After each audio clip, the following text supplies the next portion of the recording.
Aux portes du désert, un système de téléphérique urbain est testé à grande échelle.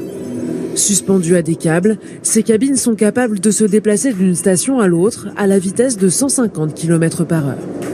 Pour cet ingénieur russe, c'est l'avenir du transport. Bienvenue dans le futur.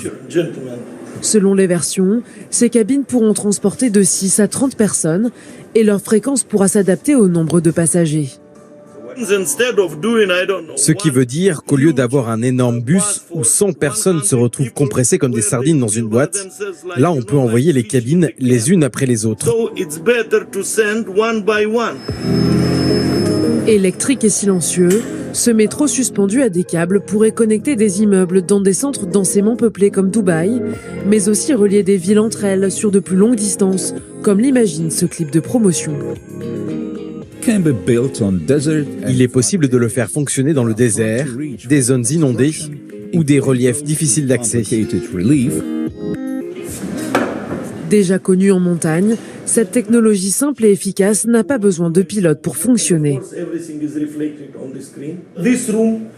Une pièce comme celle-ci est faite pour superviser 50 à 100 véhicules, puisque quasiment tout est automatique.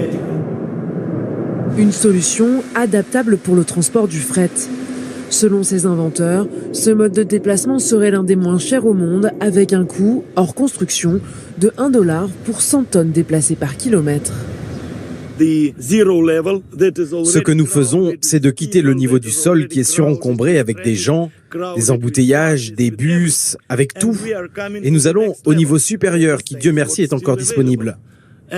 Sans détruire la nature ou les constructions existantes et sans émettre de gaz, nous offrons une solution économique et écologique. Cette installation est financée par le centre d'innovation de Sharjah, l'une des villes les plus embouteillées des Émirats. Avec un budget d'1 milliard d'euros par an, les autorités veulent attirer les start-up étrangères à la recherche de capitaux. Les Émirats ont une stratégie, à l'horizon 2030, de passer d'une économie basée sur le pétrole à une économie de la connaissance. 1. Il faut encourager l'innovation. 2. Financer scientifiques et entrepreneurs. 3. Se concentrer sur les nouvelles technologies comme l'intelligence artificielle, la blockchain, l'impression 3D. Et 4. Créer des entreprises qui viendront enrichir notre pays. Les villes émiriennes de Sharjah et de Dubaï devraient être les premières au monde à installer ce téléphérique urbain. Une étape avant d'exporter ce moyen de transport à l'étranger.